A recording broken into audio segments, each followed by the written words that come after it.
والناس اجمعین او کما قال صلی اللہ علیہ وسلم۔ بخاری شریف کتاب الایمان کی یہ حدیث ہے۔ آقا کریم صلی اللہ علیہ وسلم فرماتے ہیں کہ تم میں کا کوئی ہرگز مومن نہیں ہو سکتا۔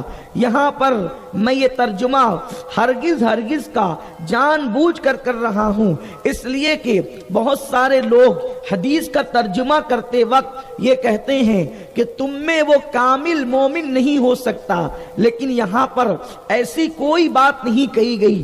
حدیث کی ترجمانی کرتے وقت یہ بات کہی جا سکتی ہے کہ تم میں کوئی کامل مومن نہیں ہو سکتا، لیکن بات الا ایمان لمن لا محبت لہ یہ اعلان کر رہی ہے کہ ایمان تو محبت کے بغیر ہے ہی نہیں۔ آقا کریم صلی اللہ علیہ وسلم فرماتے ہیں تم میں کا کوئی بھی شخص ایمان والا مومن ہرگز نہیں ہو سکتا۔ یہ حدیث بخاری شریف میں ہے۔ کب تک مومن نہیں ہو سکتا؟ جب تک اس کے دل میں مجھ محمد کی محبت اتنی پیدا نہ ہو جائے کہ وہ اپنے ماں باپ سے زیادہ مجھ محمد سے محبت کرے، اپنی اولاد سے زیادہ مجھ محمد سے محبت کرے، حتیٰ کہ کائنات کے تمام لوگوں سے زیادہ جب تک کہ اس کے دل میں مصطفیٰ جان رحمت کی محبت نہیں ہوگی، اس وقت تک وہ مومن کامل نہیں ہو سکتا۔ یہ اس کی ترجمانی ہے، لیکن حقیقت یہ ہے کہ حضور سید عالم کی جو محبت ہے، میرے آقا صلی اللہ علیہ وسلم کے دیوانوں، یہ جان ایمان ہے، یہ اصل ایمان ہے، ساری عبادتوں کی جان ہے، کیونکہ میرے اللہ نے سب سے پہلے ایمان لانے کے بعد جو قید لگائی ہے، کیا قید لگائی ہے؟ اللہ ارشاد فرماتا ہے لِتُؤْمِنُوا بِاللَّهِ وَرَسُولِهِ وَتُعَزِّرُوهُ وَتُوَقِّرُوهُ۔ اللہ رب العزت ارشاد فرماتا ہے ایمان لاؤ اللہ اس کے رسول پر، اور اس رسول کی ایسی تعظیم کرو جیسا کہ تعظیم رسالت کا حق ہے، ان کا ایسا احترام کرو کہ جیسا کہ احترام کا حق ہے۔ اب میں آپ سے پوچھنا چاہتا ہوں، آپ کہیں گے بات آپ عشق و محبت کی کرتے کرتے احترام اور تعظیم پر چلے گئے۔ یاد رکھیں جس کے دل میں جتنا عشق رسول ہوگا اس کے دل میں اتنی ہی تعظیم رسول بھی ہوگی، اتنا ہی اس کے دل میں ادب رسول بھی ہوگا۔ میرے آقا صلی اللہ علیہ وسلم کے پیارے دیوانوں، محبت رسول کے بغیر آپ کا ایمان مکمل نہیں ہو سکتا۔ کسی کہنے والے نے کہا ہے محمد کی محبت دین حق کی شرط اول ہے، اسی میں ہو اگر خامی تو سب کچھ نامکمل ہے۔ میرے آقا صلی اللہ علیہ وسلم کے دیوانوں، حضور کی ذات ہی دین ہے، حضور کی ذات ہی ایمان ہے، حضور کی ذات ہی قرآن ہے، حضور کی ذات ہی لو ہے، حضور کی ذات ہی قلم ہے، حضور کی ذات ہی کتاب ہے، حضور کی ذات ہی اللہ کے بعد سب کچھ ہے۔ آپ کہیں گے حضور کی ذات قرآن کیسے؟ میں کہتا ہوں جس کی صبح قرآن بیان کرے، جس کی شام قرآن بیان کرے، جس کی رات قرآن بیان کرے، جس کا زلف قرآن بیان کرے، جس کے رخسار قرآن بیان کرے، جس کی ادائیں قرآن بیان کرے، آپ اندازہ کریں اماں عائشہ نے تو یہی کہا کانا خلقہ القرآن، پورا ان کا اخلاق قرآن ہی تو ہے۔ میرے آقا صلی اللہ علیہ وسلم کے دیوانوں، دراصل بات یہ ہے ہم نے سب سے محبت کی۔ آج دین کے حوالے سے سب سے بڑا مسئلہ ہمارے درمیان یہ ہے کہ دین کے مبلغین کو دین کی معرفت نہیں، دین کے مبلغین کو دین کا علم نہیں، اس لیے کہ کوئی تقریر کرتے وقت ایجوکیشن کو عنوان بناتا ہے اور کہتا ہے ایجوکیشن حاصل کرو تم ترقی پالو گے، کوئی کہتا ہے کہ دولت جمع کر لو تم ترقی حاصل کر لو گے، تم عروج حاصل کر لو گے، کوئی کہتا ہے یہ کرو، کوئی کہتا ہے وہ کرے، کوئی کہتا ہے مسجدیں بناؤ، کوئی کہتا ہے مدرسے بناؤ، کوئی کہتا ہے اسکول بناؤ، کوئی کہتا ہے یونیورسٹی بناؤ، کوئی کہتا ہے کالج بناؤ، کوئی کہتا ہے یہ بناؤ، کوئی کہتا ہے وہ بناؤ۔ میں کہتا ہوں یاد رکھیں میں کسی چیز کا انکار نہیں کرتا، لیکن آپ کو ایک بات کہتا ہوں، آپ اسکول نہیں اسکولوں کے انبار لگا دیں، آپ بستیاں نہیں بستیوں کا گلستہ سجا دیں، آپ اللہ اکبر کچھ بھی کر لیں، لیکن آپ کو ترقی نہیں مل سکتی، اس لیے کہ اگر ایجوکیشن صرف ترقی پر لے جاتا تو آپ بتائیں کیا مکے کے لوگ پڑھے لکھے نہ تھے؟ مکے کے لوگ اللہ اکبر اتنی تعداد میں پڑھے لکھے تھے کفار میں کہ حضور علیہ السلام نے مسلمان صحابہ کو بدر کے فدیے کے حوالے سے یہ بات طے فرمائی کہ جو کفار اسیر بن کر کے بدر میں آئے ہیں، بدر کے قیدی بن کر آئے ہیں، مسلمان حضور کے جو صحابہ ہیں وہ ان سے علم حاصل کریں۔ آپ سے میں پوچھنا چاہتا ہوں، مکے میں کچھ لوگ پڑھے لکھے تھے کہ نہیں تھے؟ پھر آخر کار صرف ایجوکیشن کیسے ترقی کا ذریعہ ہو سکتا ہے؟ لیکن قرآن ان کو سراہتا نہیں۔ ولید ابن مغیرہ، عتبہ، ابو جہل جیسے لوگ مالدار بھی تھے، ان کے پاس مالدار بھی ہے، کچھ حد تک کہ ایجوکیشن بھی ان کے پاس موجود ہے۔ بغیر ایجوکیشن کے کوئی بندہ ایک ایک محفل میں 50 اشعار فی البدی پڑھنے لگے گا۔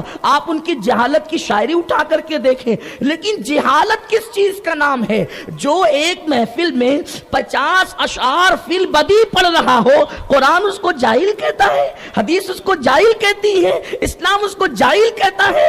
آپ سے میں پوچھنا چاہتا ہوں، کیا فی البدی اشعار جاہل کہہ سکتا ہے؟ اللہ اکبر۔ اور شاعری ان کی آپ اٹھا کر کے دیکھیں، اللہ اکبر، درختوں پر ان کی شاعری، نہروں پر ان کی شاعری، اسی طریقے سے جو ہے وہ بہاروں پر ان کی شاعری۔ تو وہ جاہل لوگ تھے۔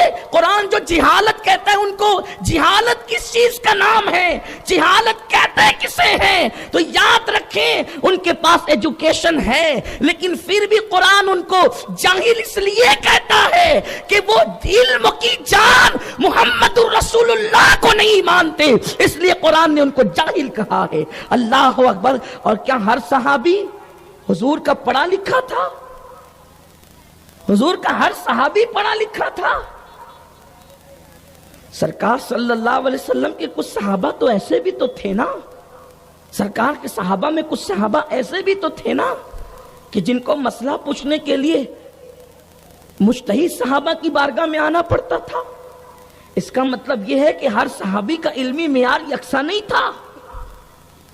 لیکن قرآن ان کو جاہل نہیں کہتا۔ کیوں نہیں کہتا؟ اس لیے کہ وہ مصطفیٰ جان رحمت کو مانتے ہیں، ان کو جانتے ہیں، ان کو مانتے ہیں۔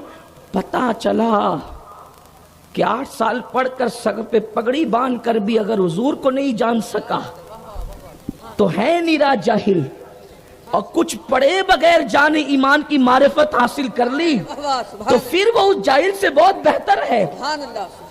اور ان سے محبت کب کرو گے؟ تو امام فرماتے انہیں جانا۔ ماننے سے پہلے جاننا ضروری ہے، انہیں جانا۔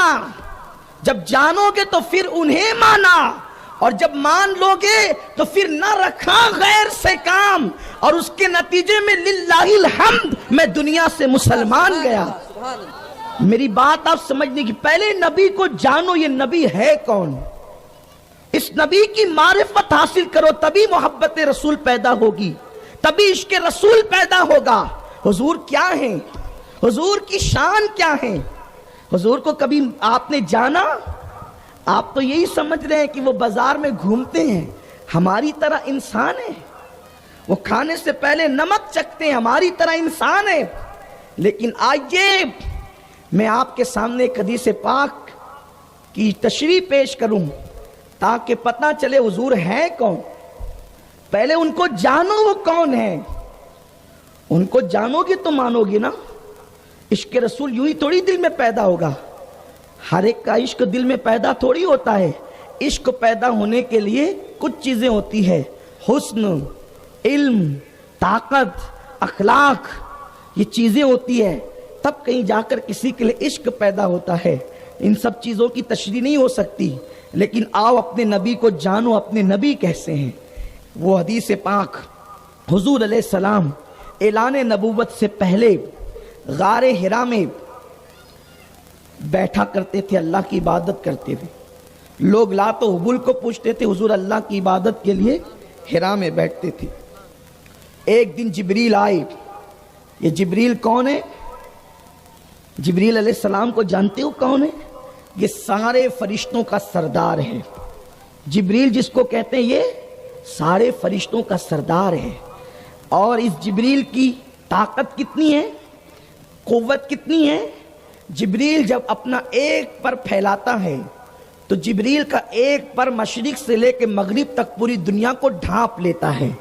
اتنا بڑا جبریل کا ایک پر ہے، اور جبریل کے اس طرح 70,000 پر ہیں۔ جبریل کی پرواز کا عالم یہ ہے کہ جبریل پلک کے جھپکتے سدرہ سے زمین پہ آتے ہیں اور زمین سے سدرہ پہ جاتے ہیں۔ یہ جبریل کی طاقت ہے۔ جبریل زمین کو اپنے پر پہ اٹھا کے یوں پلٹ دیتے ہیں، قوم لوط کو پلٹا۔ یہ جبریل کی شان ہے۔ کون جبریل؟ فرشتہ۔ جبریل فرشتہ، اور جبریل کا ایک مقتدی ہے جس کا نام ہے اسرائیل، اسی کو کہتے ہیں ملک الموت۔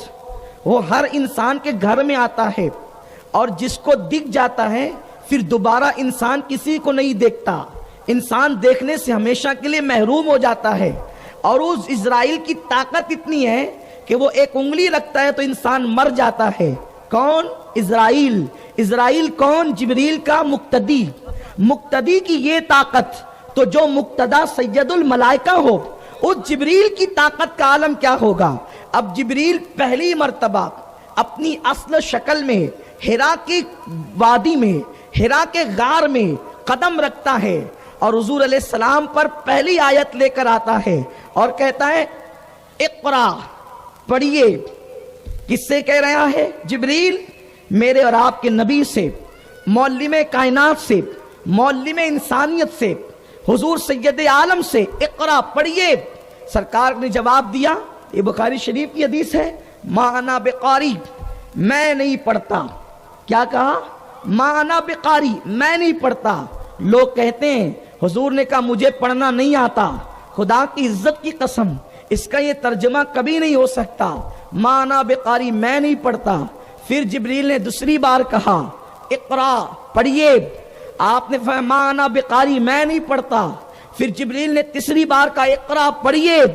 آقا نے فرمایا ما انا بقاری، میں نہیں پڑھتا۔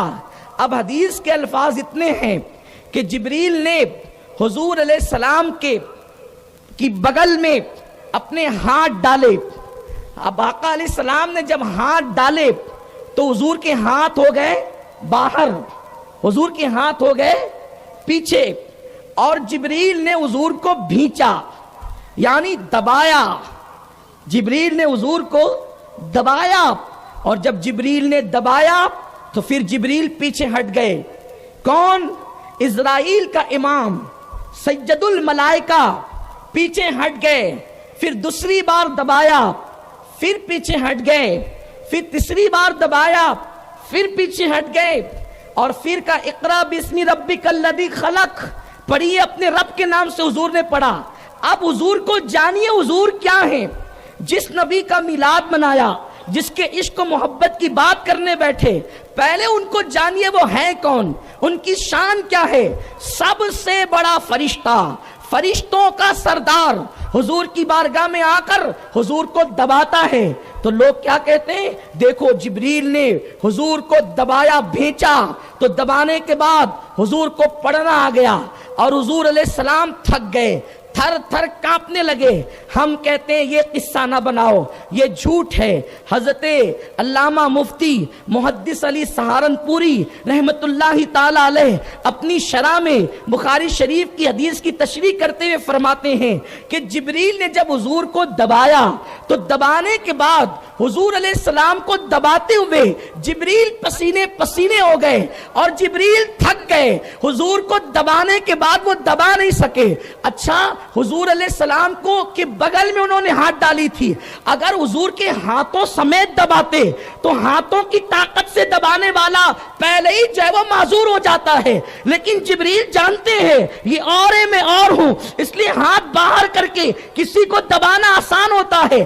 اب اگر کوئی یہ کہتا ہے کہ حضور کو دبایا تو حضور تھک گئے، ارے جو پہلے دبانے میں تھک گیا تو پھر دوسری بار دبانے کی نوبت کیوں آئی، اور دوسری میں تھک گیا تو تیسری بار دبانے کی نوبت کیوں آئی؟ پہلی بار جبریل دبا کر خود تھکے ہیں تو جتنا دبانا چاہتے تھے اتنا دبا نہ سکے، اس لیے جبریل کو پیچھے ہٹنا پڑا، پھر دوسری بار کوشش کی، پھر پیچھے ہٹنا پڑا، تیسری بار کوشش کی، پھر جبریل پیچھے ہٹے۔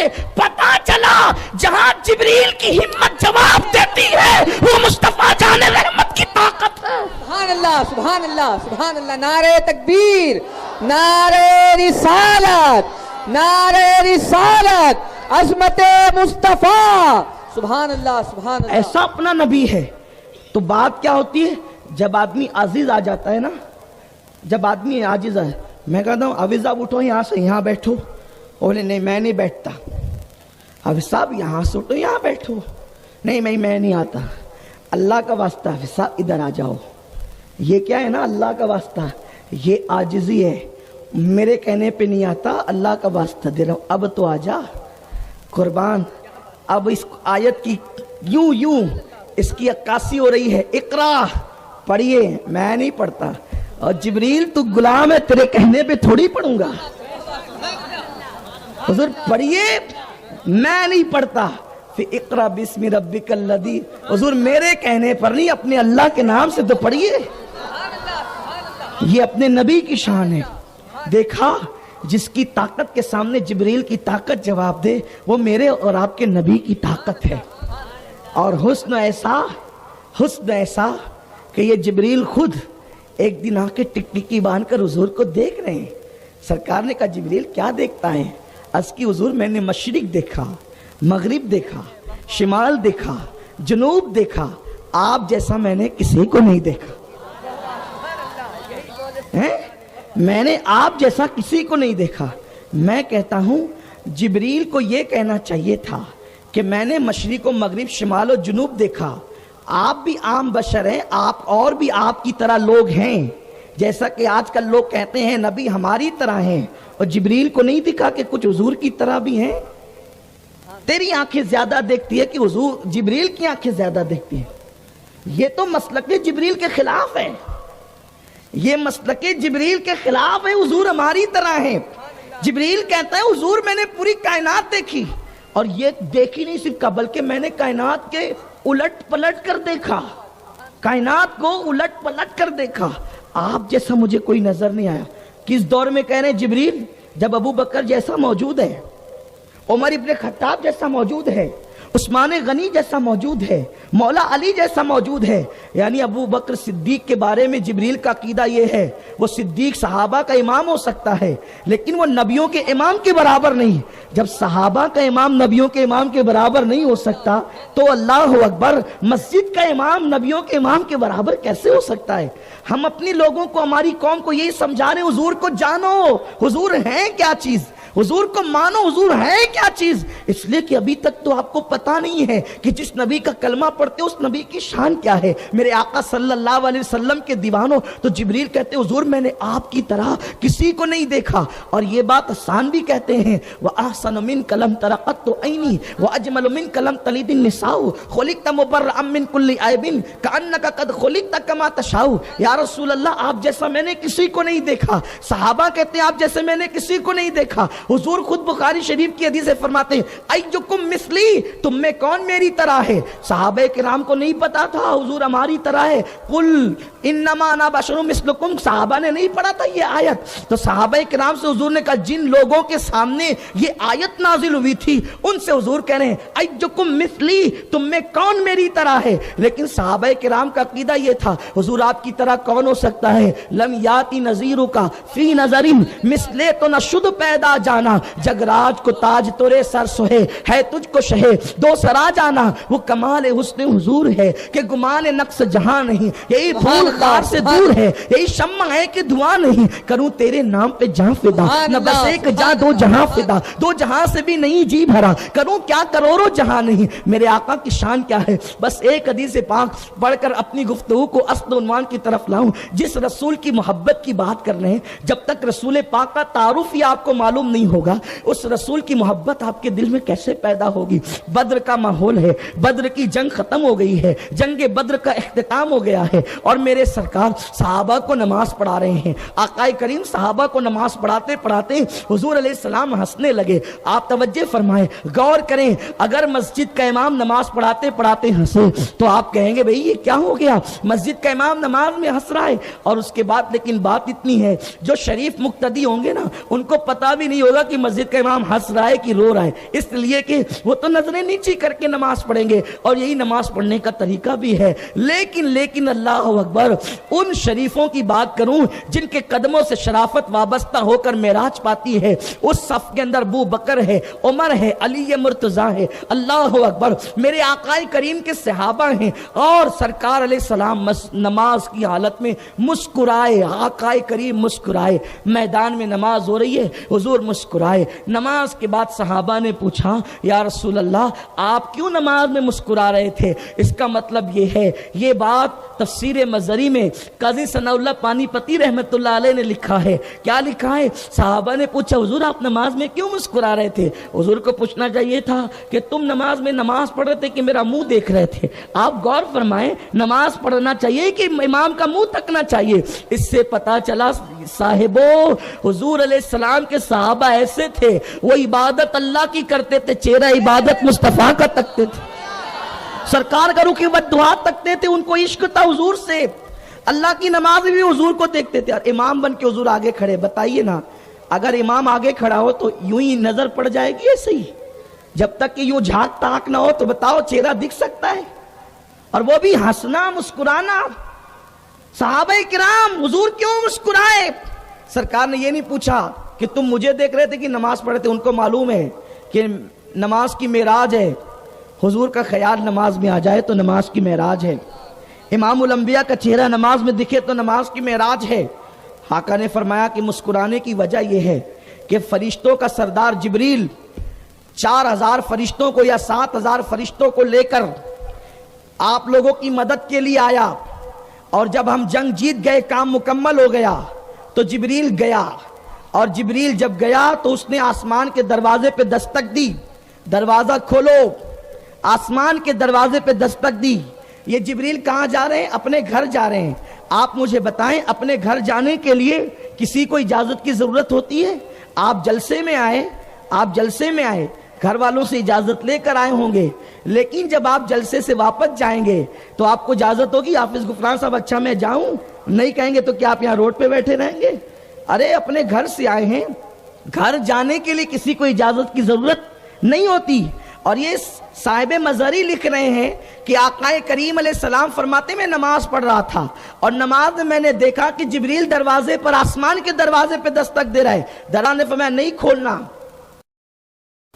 اللہ نے فرمایا نہیں کھولنا۔ کیوں نہیں کھولنا؟ اس لیے اللہ نے فرمایا جبریل میں نے تجھے بھیجا تھا محبوب کی مدد کے لیے، تو جو تو واپس آیا ہے تو کیا میرے محبوب سے اجازت لے کے واپس آیا ہے؟ میرے حبیب سے اجازت لے کے واپس آیا ہے؟ جبریل نے کہا نہیں اللہ، میں تیرے حبیب سے اجازت کے بغیر آ گیا۔ تو اللہ تو مالک و مختار ہے، اچھا ٹھیک ہے، محبوب سے اجازت کے بغیر آ گیا، وہ بندہ ہے، میں خدا ہوں، اس کی نہیں چلے گی میری چلے گی، ٹھیک ہے، وہ اجازت نہیں دیتا میں دیتا، آ جا۔ لیکن نہیں، محبوب محیط میں میرا تیرا، اللہ اکبر۔ رب نے فرمایا جبریل یہ دروازہ آسمان کا تیرے لیے اس وقت تک نہیں کھلے گا جب تک تو میرے محبوب سے جا کر اجازت نہ لے کر کے آئے۔ اب آپ غور فرمائیں، سید الملائکہ کو زمین پر آنے کے بعد جانے کے لیے حضور کی اجازت ضروری ہے، وہ امام الانبیاء ہے۔ آقا کہتے ہیں میں نے یہ منظر دیکھا تو میں مسکرا دیا، کہاں آسمان کہاں زمین۔ جبریل آسمان کا دروازہ کھٹکھٹاتا ہے تو حضور کو نظر آتا ہے۔ آپ بتائیں جب زمین پہ رہ کے آسمان کا منظر دیکھتے ہیں تو مدینہ منورہ میں رہ کر مالیگاؤں کا منظر نہیں دیکھ سکتے؟ آقا کریم ہمیں اور تمہیں نہیں دیکھ سکتے؟ حضور فرماتے اس لیے مسکرایا کہ جبریل واپس آیا، کہا حضور حضور اجازت ہے۔ جب میں نے اجازت دی تب جبریل واپس گیا۔ قربان جائیں یہ جبریل ہے، فرشتوں کا سردار، یہ اپنے نبی کا مرتبہ ہے، لیکن اس شان والے نبی کو آپ نے کہاں رکھا؟ ہوٹلوں کی کرسیوں پر اس نبی کے لیے تم بحث کرتے ہو، مسجدوں کی چٹائیوں پہ بیٹھ کر نماز پڑھنے کی بجائے بحث کرتے ہو۔ نبی کیا تھے؟ ارے کیا تھے؟ جبریل سے پوچھ۔ نبی کیا تھے؟ صدیق سے پوچھ۔ نبی کیا تھے؟ اللہ سے پوچھ، رب تبارک و تعالیٰ سے پوچھ وہ کیا تھے، اللہ تجھے بتائے گا کیا تھے۔ اللہ فرماتا انا ارسلناک شاہدا ومبشرا ونذیرا، اے محبوب، اے نبی، ہم نے آپ کو حاضر و ناظر بنا کے بھیجا، خوشخبری بنا دینے والا بنا کے بھیجا، ڈر سنانے والا بنا کے بھیجا۔ اللہ تیرا محبوب اور کیا کہا؟ طٰہٰ۔ اللہ اس کا ترجمہ کیا کہا؟ تجھے پتہ ہی نہیں چلے گا قیامت تک کہ میرا محبوب ہے کہ خدا کی قسم جس کے القاب کا ترجمہ نہیں ہو سکتا، اس کے القاب کی ترجمانی، اس کی ذات کی ترجمانی کیسے ہو سکتی ہے؟ یہ اپنے نبی کی شان نے، اپنے آقا کا مقام ہے، میرے پیارے آقا صلی اللہ علیہ وسلم کے پیارے دیوانوں۔ لیکن تم نے اپنے نبی کو جیسے تھے نہ ویسا جانا، نہ ویسا مانا، اور جب ویسا جانا نہیں، مانا نہیں، تو پھر ویسی محبت دلوں میں کیسے پیدا ہوگی؟ اور جب نبی پاک کی محبت دلوں میں ایسی پیدا نہیں ہوگی تو پھر تم مومن کیسے ہوں گے؟ اور جب تک تم مومن نہیں بنو گے اس وقت تک تم کامیاب کیسے ہو سکو گے؟ ڈاکٹر اقبال کہتے ہیں بجھی آگ عشق کی اندھیر ہے، مسلمان نہیں راکھ کا ڈھیر ہے۔ مسلمانوں، جب تک دل میں عشق رسول کی آگ جلتی رہے گی اس وقت تک تم مومن رہو گے۔ جس دن عشق کی چنگاری دلوں سے بجھ گئی اس دن تم راکھ کا ڈھیر ہو جاؤ گے۔ اور آج 250 کروڑ مسلمان پوری دنیا کے اندر موجود ہے، لیکن راکھ کا ڈھیر ہو چکے ہیں۔ شام اجڑ گیا، حلب کے لیے ٹی وی چینل چیخ رہے ہیں، حلب کے لیے اخبارات ماتم کر رہے ہیں۔ 5 لاکھ آبادی کا صنعتی مرکز ملک شام کا آج سے 5 سال پہلے 2011 سے پہلے جس ملک شام حلب کا حال یہ تھا کہ بمبئی کی رونق سے بڑھ کر اس شہر میں رونق تھی۔ میں نے خود اس شہر میں 3 دن گزارے ہیں۔ 2005 میں 3 دن اس شہر میں رہا ہوں۔ ملک شام کا وہ شہر حلب جہاں جس کے قریب حضرت سیدنا خالد ابن ولید کا مزار ہے، وہ ملک شام کا شہر کھنڈرات میں تبدیل ہو گیا۔ ملک شام خود کھنڈرات میں تبدیل ہو گیا، یمن کھنڈرات میں تبدیل ہو رہا ہے، بیت المقدس کھنڈرات میں تبدیل ہو رہا ہے، سعودی پر اٹیک ہو رہے ہیں، اللہ اکبر، عراق لٹ گیا، لٹ رہا ہے۔ یہ کیا ہے؟ مسلمانوں، دلوں سے عشق مصطفیٰ نکل گیا، عشق مصطفیٰ دلوں سے دور ہوتا چلا گیا۔ اس لیے اسلام دشمن طاقتوں نے اچھی طرح سمجھا، جب تک مسلمانوں کے دلوں میں محبت رسول رہے گی یہ قوم کو کبھی ہم شکست نہیں دے سکتے۔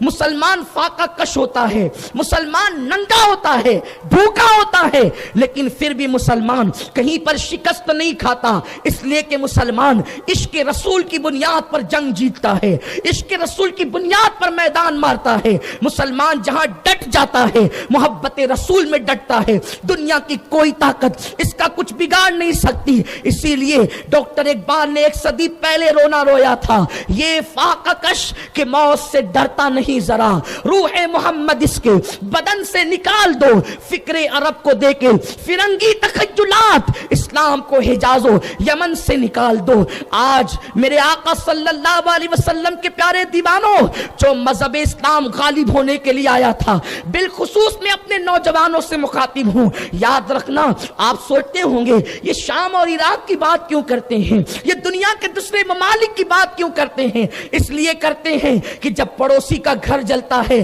تو یہ نشانی ہے کہ غریب تمہارے گھر میں بھی آگ لگے گی۔ اگر پڑوسی کی آگ تم نے نہیں بجھائی تو تمہارے گھر میں بھی ضرور آگ لگے گی۔ مسلمانوں، یہ شام ہمارے کون ہیں؟ یہ ہمارے مسلمان بھائی ہے، شامی عراقی ہمارے مسلمان بھائی ہے، برما میں رہنے والے مسلمان بھائی ہیں۔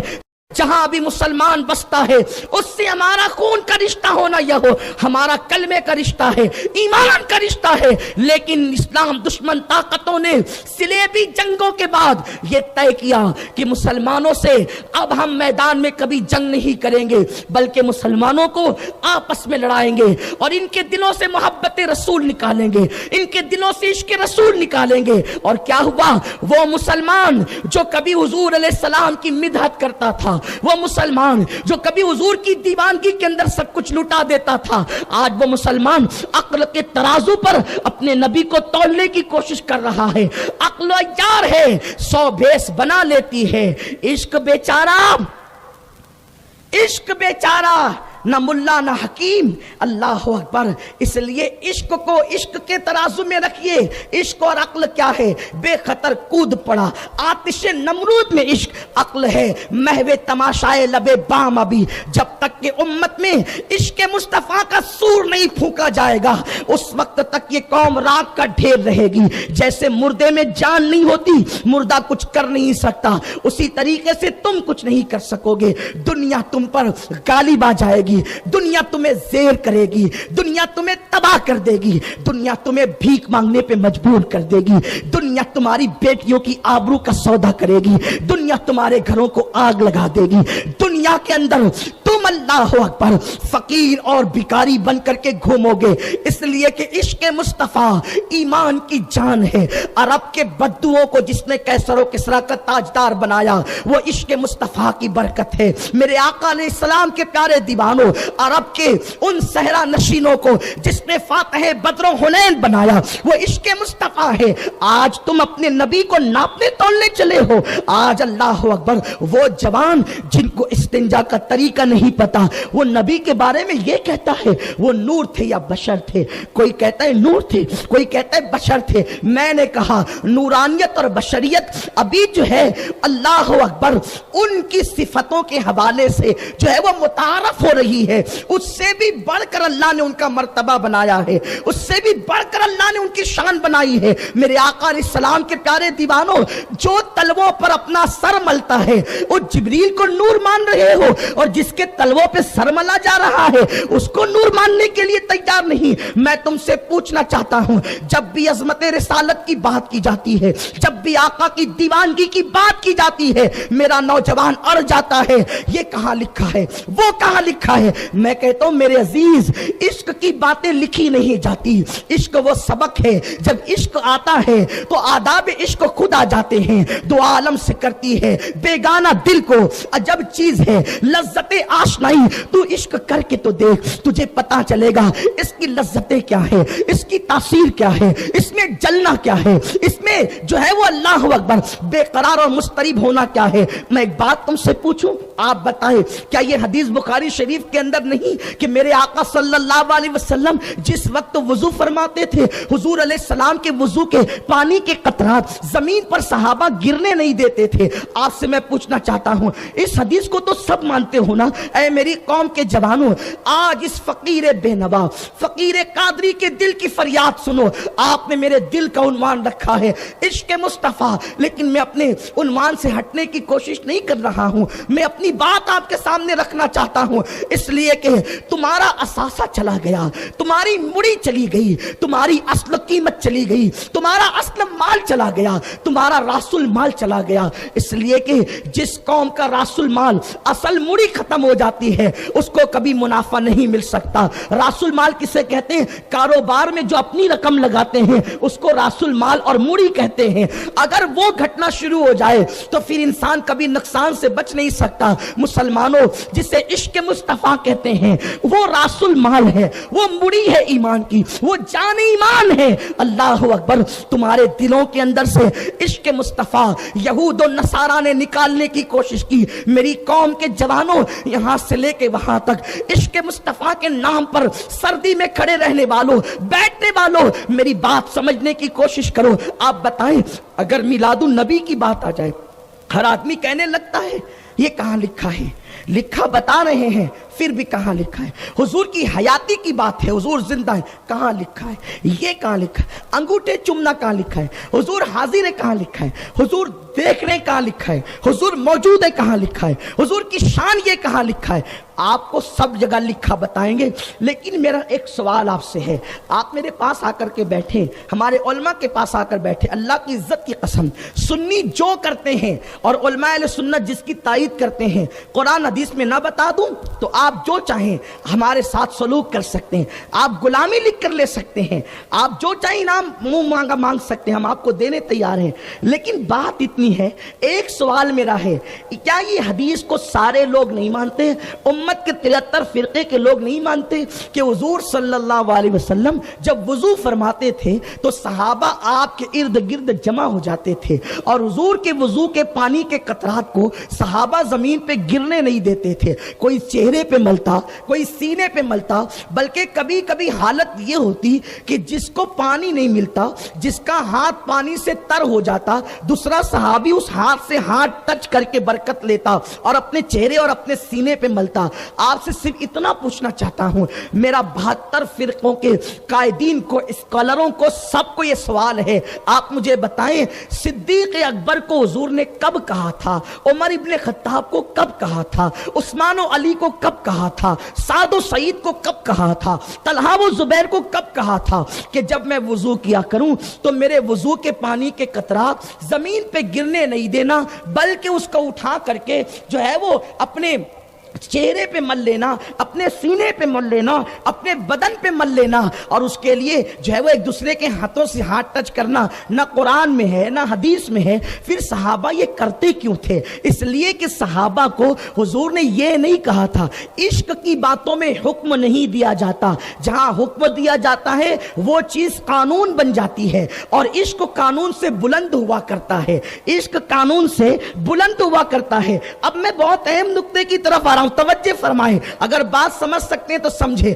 عشق قانون سے بلند ہوا کرتا ہے, قانون پیچھے رہ جاتا ہے, عشق اس کے آگے جاتا ہے. بے خطر کود پڑا آتش نمرود میں عشق, اس لیے کہ آگ میں نہ جلنا یہ قانون ہے, آگ میں چھلانگ نہ لگانا یہ قانون ہے. اس لیے کہ کوئی جان بوجھ کر آگ میں چھلانگ لگا دے تو وہ مرے گا, اور یہ جائز نہیں ہے, اس کی اجازت نہیں ہے. لیکن عقل کہتی ہے قانون کی پابند ہو, عشق کہتا ہے چھلانگ لگا کے بتا دے کہ میرا دل کس کی محبت میں تڑپ رہا ہے. اسی طریقے سے آئیے آپ کو بتاؤں, قانون یہ ہے نماز عصر کی پابندی کرو, اللہ اکبر, اور نماز کا وقت آئے تو ساری چیزیں چھوڑ دو. فرض نماز کا وقت آئے, ماں حکم دے تو نہ مانو, باپ حکم دے تو نہ مانو, بیوی تڑپ رہی ہے تو نہ مانو, اس لیے کہ فرض آ گیا ہے, نماز پڑھی جائے گی, یہ قانون ہے, یہ قانون ہے. آقا فرماتے ہیں جس نے عصر کی نماز چھوڑ دی,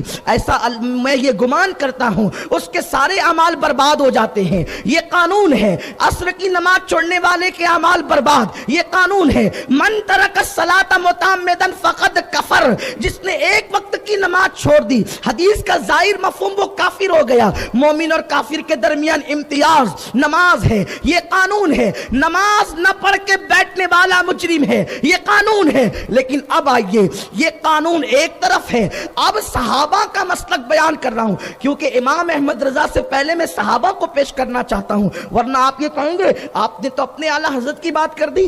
اعلیٰ حضرت کے جو اعلیٰ حضرت لوگ تھے میں ان کی بات کر رہا ہوں, تاکہ پتا چلے کہ اعلیٰ حضرت کو اعلیٰ حضرت بنایا کس چیز نے, یہ بھی سمجھنے کی بات ہے. قانون یہ نماز کسی صورت میں نہیں چھوڑی جا سکتی.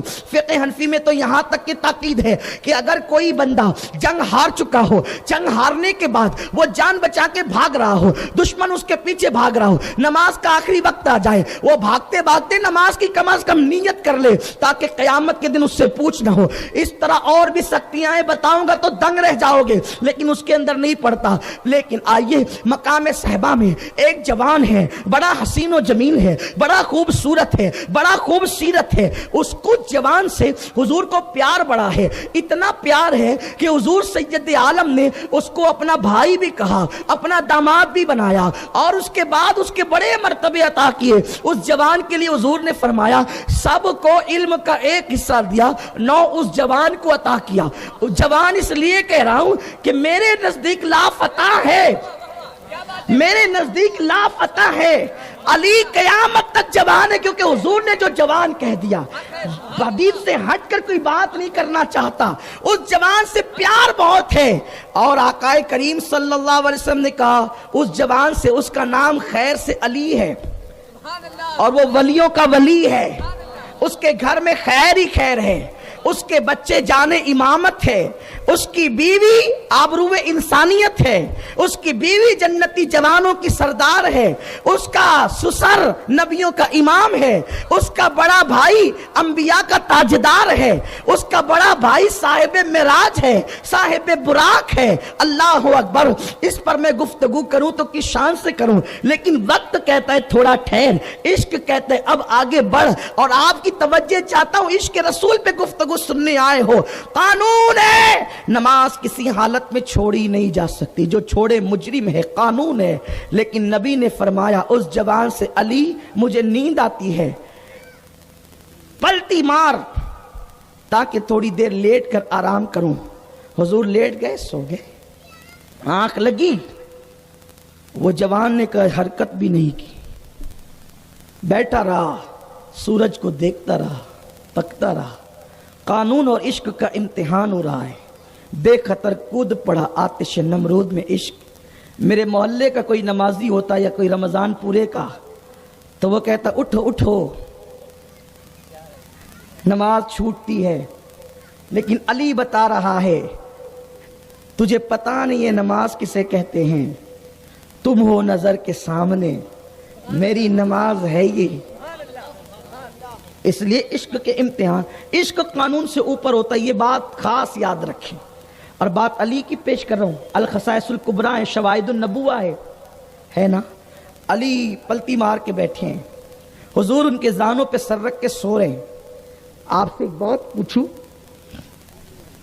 ایک بات پر آپ غور کریں، جو رسول زمین پہ بیٹھ کر یا زمین پہ کھڑے رہ کر جبریل کو آتا جاتا دیکھتا ہے، اسے پتا نہیں علی کی نماز چھوٹ گئی، یا علی نے ابھی نماز نہیں پڑھی، مولا نے نماز نہیں پڑھی۔ یہ سورج کو دیکھ رہے ہیں، گویا کہ سورج آج علی کو کہتا ہے علی اٹھ نماز پڑھ۔ علی کا ایمان کہتا ہے نہیں۔ سورج نے کہا علی میں کسی کے لیے رکتا نہیں، میں چلا جاؤں گا۔ علی نے کہا جاتا ہے تو چلا جا، اس لیے کہ جان عبادت آج میری گود میں ہے، عبادت کی جان میری، ایمان کی جان میری گود میں ہے۔ علی یہ پاک کو نماز سے اتنی محبت تھی، پتا چلا عاشقوں کا حال بھی یہ ہے۔ لوگ عشق رسول کا دعویٰ کرتے ہیں، نماز پڑھنے نہیں جاتے، مسجد کے پاس بیٹھ کر کے گیم کھیلیں گے، اذان ہوگی تو بولیں گے چلو اذان ہو رہی ہے نمازی آئیں گے، اور تو کون ہے؟ شرم کر۔ آقا فرماتے ہیں نماز میں میری آنکھوں کی ٹھنڈک ہے، اور تو نماز نہیں پڑھتا اور عشق رسول کا دعویٰ کرتا ہے، ظالم۔ سوچ تو صحیح، سب کے لیے وقت ہے، نماز کے لیے تیرے پاس وقت نہیں۔ عاشقوں کی شان کیا ہے؟ قانون کے آگے نہیں جھک رہے ہیں، عشق کے امتحان میں کامیاب ہو رہے ہیں، لیکن نماز سے پیار اتنا ہے، علی کی آنکھوں سے اشک جاری ہو رہے ہیں، رو رہے ہیں علی۔ اور علی وہ ہیں کہ حضور علیہ الصلوۃ والتسلیم کا علی حضور کو گود میں لے کر بیٹھا ہے، سرکار کا سر علی کی گود میں ہے، یعنی علی کائنات کی نعمتیں سمیٹ کر، کائنات کی دولتیں سمیٹ کر، ساری جنتیں سمیٹ کر، ساری کائنات کا حسن سمیٹ کر، ساری کائنات کا عشق سمیٹ کر، ساری کائنات کا علم سمیٹ کر، بلکہ یہ کہوں کہ کم و بیش 1,24,000 انبیاء کی نبوت و رسالت کو سمیٹ کر اپنے گود میں لے کر کے بیٹھا۔ حضور علی کی گود میں کیا ہے؟ قرآن ناطق کی گود میں قرآن ناطق آ گیا، بلکہ قرآن کے مصحف پہ قرآن رکھ دیا گیا۔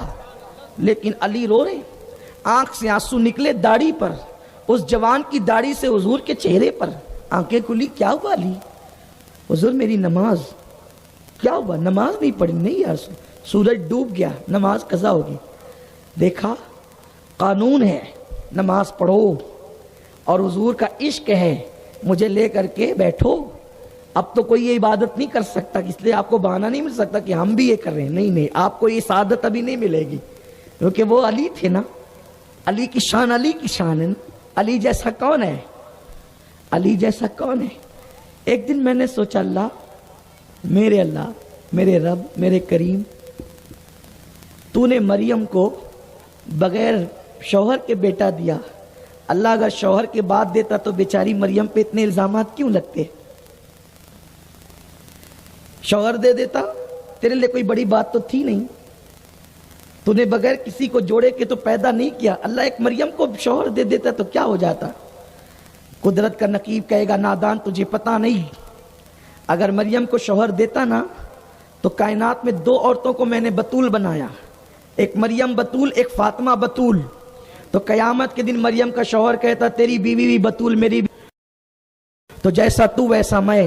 اللہ نے کہا مریم کو بغیر شوہر کے بیٹا دوں گا، اور الزام لگے گا تو قرآن میں مائدہ مریم جیسی آل عمران جیسی صورتیں نازل کر کے اس کی طہارت بیان کر دوں گا، یہ میں کروں گا. لیکن کوئی علی کی برابری کا دعویٰ کرے مجھے گوارا نہیں ہے. ارے جب علی کی برابری گوارا نہیں ہے تو نبی کی برابری کیسے گوارا ہو سکتی؟ یہ تو شان ہے نا امام الانبیاء کی، یہ مقام ہے ہمارے آقا کا. سرکار نے کہا علی نماز گئی، حضور نے اشارہ کیا، سورج پلٹ آیا. اور اب علی سورج کو دیکھ کے کہتے ہیں تھوڑی دیر پہلے کہہ رہا تھا نا علی اٹھ نماز پڑھ، میں جاتا ہوں کسی کا انتظار نہیں کرتا، اب تو تجھے انتظار کرنا ہوگا. پہلے لوگ تجھے دیکھ کر نماز پڑھتے تھے، آج کا دن وہ آیا کہ تو مجھے دیکھ کر ڈوبے گا. جب تک علی کی یہ عاشقوں کا مرتبہ ہوتا ہے، جب تک تو میں نماز نہیں پڑھوں گا تو ڈوب نہیں سکتا. دیکھا عشق قانون سے بالا تر ہوتا ہے، عشق قانون سے بالا تر ہوتا ہے. یہی صدیق کا حال ہوا. غار میں جان بچانا فرض ہے، لیکن جہاں سانپ کا بل تھا اس میں پیر رکھ دیا. اب اس کی تفصیل میں نہیں جاتا، سانپ ڈنک مارتا رہا 70 مرتبہ اس نے ڈنک مارا. 600 سال پرانا سانپ تھا وہ، اس نے ڈنک مارا. آپ کہیں گے یہ عمر اس کی آپ کہاں سے لائے؟ لوگ کہتے ہیں یہ امین القادری ذرا نئی بات زیادہ کرتا ہے. میں کہتا ہوں کہ میں نہیں کرتا، وہ پرانی ہے، تم نے نہیں سنی ہے اس لیے تم کو نئی لگتی ہے. پھر کہیں جو ہے وہ میں اس کی وضاحت کر دیتا ہوں، لیکن کہیں جان بوجھ کے نہیں کرتا ہوں، چھوڑتا ہوں. ذرا تو بھی تو ڈھونڈنا کتاب میں، ہمارے پیچھے پڑا رہتا ہے، ذرا تو بھی رات کو محنت کر، جگ ذرا، تو تجھے پتا چلے نا کہ نئی بات آتی کہاں سے. وہ بغداد سے آتی ہے، وہ بغدادی فیضان ہوتا ہے تو آتی ہے، ایسے تھوڑی آتی ہے. ہاں یہ اپنا کوئی کمال نہیں ہے، وہ بغداد کے دولہ کا کمال ہے. ان کی خیرات ہے، ان کی جوتیوں کی، ان کے نانا جان کی جوتیوں کی خیرات ہے، باب مدینۃ العلم کی ان کے دادا کی خیرات ہے. 600 سال میں نے کہا تو آپ نے کہا وہ کیسے؟ میں نے کہا دیکھیے ایسے کہ حضرت عیسیٰ علیہ السلام میرے آقا کی شان بیان کر رہے تھے. لوگوں کو حضور کی شان کا جلسہ بڑا برا لگتا ہے، ہر عنوان اعظم ہے حضور کی شان ہے، یہ مت بیان کر.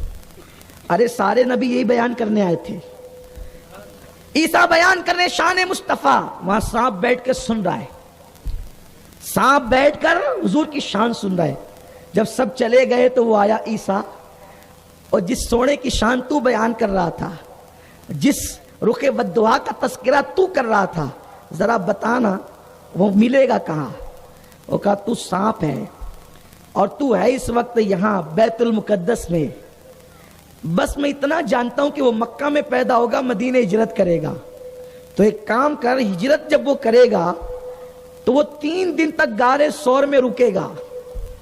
تو تیرے لیے محفوظ جگہ یہی ہے کہ تو غار میں جا کے بیٹھ جا، وہ تجھے وہیں ملے گا. کیونکہ کہاں ملے گا نہیں ملے گا اتنے پتے تو کہاں ڈھونڈتا پھرے گا. اس نے آنا تو کہاں ہے؟ وصال سے پہلے غار ثور میں، تو وہیں جا. تو وہ عیسیٰ علیہ السلام کے زمانے کا سانپ تھا، اور وہ اگر پیدا ہوا ہوگا اسی دن، یہ تو ممکن نہیں ہے، لیکن بالفرض اسی دن پیدا ہوا ہوگا. تو عیسیٰ علیہ السلام کے 557 سال کے بعد حضور پیدا ہوئے. کتنے سال ہو گئے؟ 5.5 صدیاں ہو گئی.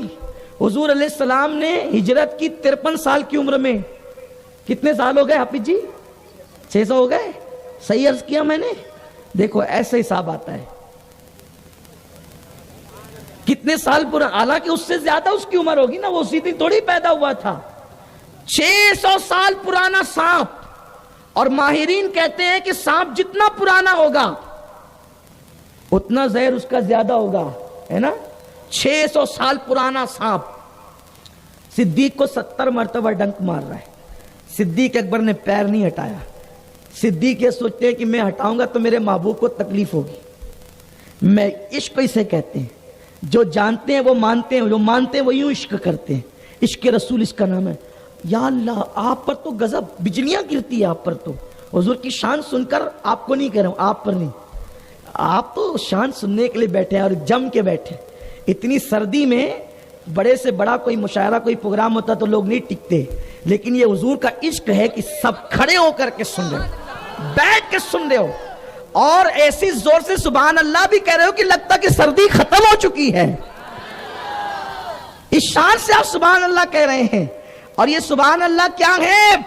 حضرت سلیمان علیہ السلام کا تخت جا رہا تھا، کسی نے تخت دیکھ کر کہا سبحان اللہ، سلیمان علیہ السلام نے کہا تو نے میرا تخت دیکھ کر سبحان اللہ کہا، میری سلطنت کچھ دنوں بعد ختم ہو جائے گی، لیکن جو تو نے سبحان اللہ میرا تخت دیکھ کر کہا ہے قیامت تک اس کا ثواب فرشتے لکھتے رہیں گے۔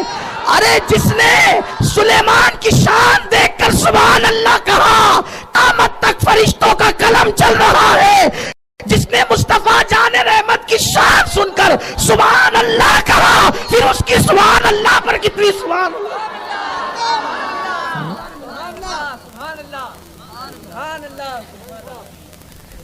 صدیق کو 70 مرتبہ اس نے ڈنگ مار، صدیق نے پیر نہیں ہٹایا، مر جانا گوارا ہے، محبوب کو تکلیف گوارا نہیں ہے۔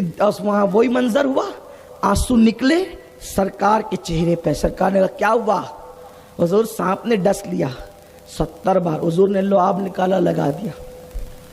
اب اعلیٰ حضرت کش کے رسول ہے نا آج، اب اعلیٰ حضرت بیان کرتے ہیں، کیا بیان کرتے ہیں؟ توجہ سے سنیں۔ وہ کہتے ہیں مولا علی نے واری تیری نیند پر نماز، مولا علی نے واری تیری نیند پر نماز، اور وہ بھی اثر جو سب سے اعلیٰ خطر کی ہے۔ صدیق بلکہ غار میں جان ان پہ دے چکے، اور حفظ جان تو جان فروز و غرر کی ہے۔ انہوں نے نماز دی آپ پر قربان کی، انہوں نے جان قربان کی، حضور آپ نے کیا کیا؟ اور تو نے ان کو جان، انہیں پھیر دی نماز، پر وہ تو کر چکے تھے جو کرنی بشر کی ہے۔ نتیجہ یہ نکلا، ثابت ہوا کہ جملہ فرائض فروع ہیں۔ فروع مطلب ایک ہوتا ہے جسم، اس کو کہتے ہیں اصل، اور ایک ہوتا ہے سایہ، اس کو کہتے ہیں فرع، ایک ہوتا ہے پیڑ، اس کو کہتے ہیں اصل، ایک ہوتا ہے پھل، اس کو کہتے ہیں فرع، ایک ہوتا ہے دودھ، اس کو کہتے ہیں اصل، اور اس پر ہوتی ہے بالائی جس کو آپ ملائی کہتے ہیں، اس کو کہتے ہیں فرع، ایک ہوتا ہے باپ جس کو کہتے ہیں اصل، ایک ہوتا ہے بیٹا جس کو کہتے ہیں فرع، ایک ہوتا ہے پودا جس کو کہتے ہیں اصل، دوسری ہوتی ہے اس کی ڈالیاں، اس کو کہتے ہیں فرع۔ اب آپ بتائیں جب تک کہ پودا نہ ہو ڈالی ہو سکتی ہے، جب تک باپ نہ ہو بیٹا، حلالی بیٹا باپ نہ ہو تو ہو سکتا ہے؟ نہیں ہو سکتا۔